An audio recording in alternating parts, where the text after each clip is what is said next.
Hi everybody. My name is Maitland Mallow and I am in my third year of the Elementary Middle Years program at the University of Regina. And today I will be talking about my active citizenship pledge I made in my ESST 317 class. Before this class I had never really heard about an active citizenship pledge before. I didn't even know what it really meant. So this will be my video of what I learned and how I felt while doing my pledge. So how did it feel to make a commitment or pledge? It felt very fulfilling to make a commitment to my active citizenship pledge. I appreciated taking on this new role as it was challenging and made me feel accountable for my own actions. It took me a little while to think of what pledge I could commit myself to. I had to really look at my own beliefs and what I value because I wanted this pledge to be personal and something that I was truly interested in. So I used an idea that in the last few years I am becoming more and more interested in what being environmentally friendly really means. We see those words eco-friendly and environmentally friendly everywhere these days. I already knew that being environmentally friendly meant being thoughtful and respectful in our everyday actions and activities in regards to the environment that we live in by not harming it through our interactions. But I wanted to know what this really actually looked like, what the process was, and how a person can alter their lifestyle to being that friend for the environment, promoting the upkeep of its health.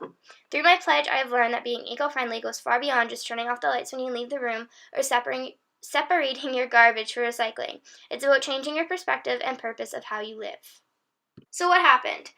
My pledge started out with me doing some research on how to be more environmentally friendly. So onto Google I went and I typed in how to be environmentally friendly, and the very first thing to pop up was create less waste. Underneath this heading there were some ideas such as buy minimally packaged goods, recycle and reuse, start a compost pile, make things instead of buying them, and cooking at home instead of eating takeout, which often comes in those plastic or styrofoam containers.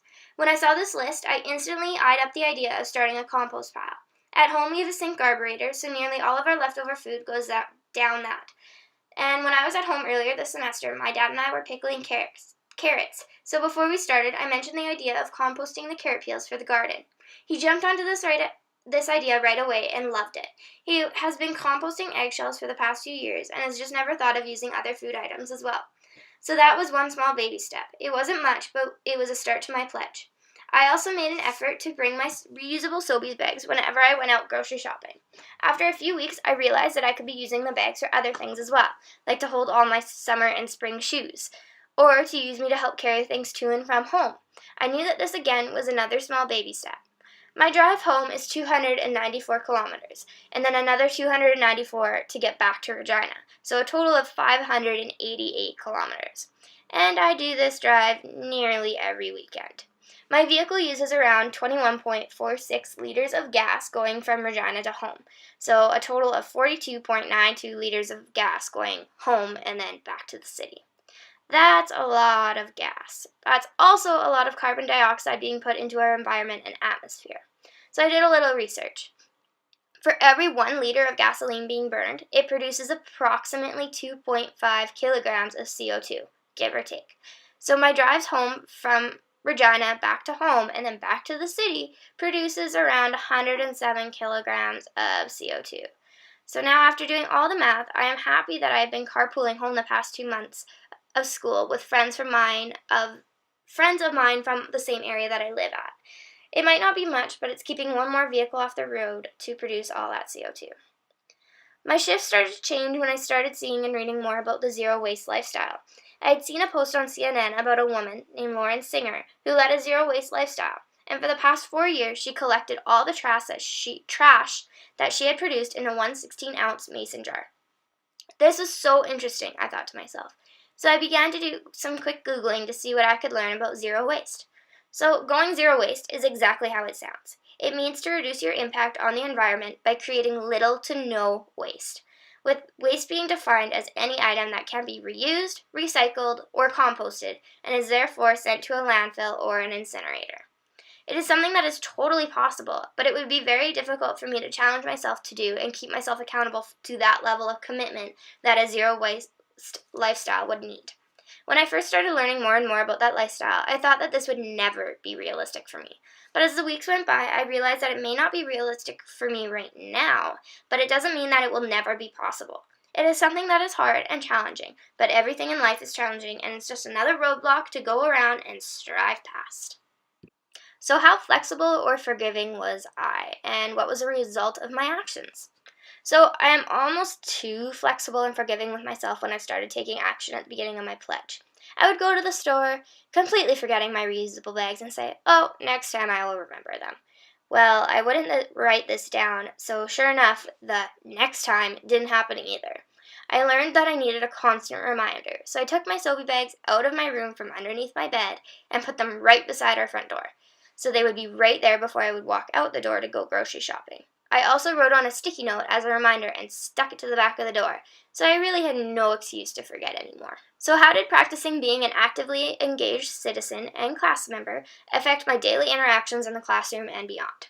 So by practicing to be an actively engaged citizen and class member, it impacted my daily interactions in the classroom and elsewhere. I was more conscious of what I was throwing away and recycling, and also started to watch what other people would toss out too.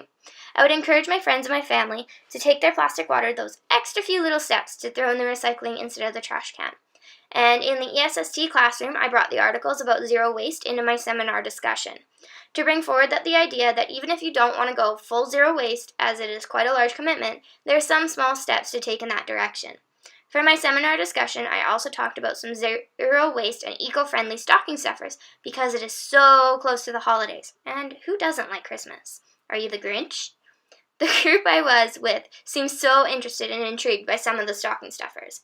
One item was a bamboo toothbrush, with the fine print reading, "All components, bristles, handle, wrapper, and box, are made from plants." How cool is that? How did my social positions or identities affect how I was able to participate as an actively engaged citizen and understand certain interactions? So my social positions impacted me and how I was able to participate as an engaged citizen and how to understand certain situations. I come from a very rural community in the southeast corner of Saskatchewan, so I've been raised on that small town mentality to buy and support local farmers and stores. We have always gotten our beef, our chicken, and our eggs from our family friends, and have never had to really buy any of it from the store, so we're supporting our local farmers that way. So when I moved to the city for the school year, I rarely buy meat from the store. Instead, I just bring it from home. Another position was that I'm an only child, so I don't have any siblings to influence or talk to about being more environmentally friendly. However, I do have friends, and I also have my parents. My parents have finally come to terms that I have a strong passion about being environmentally friendly and would like them to grow in that direction as well.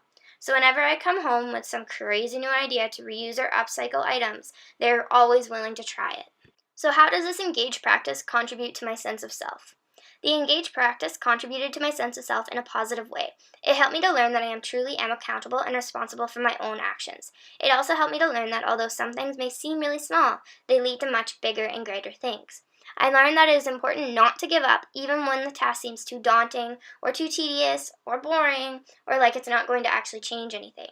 When being environmentally and eco-friendly, I believe that keeping an open and positive mind will strongly influence how you perceive the world around you and how you can help to start a change.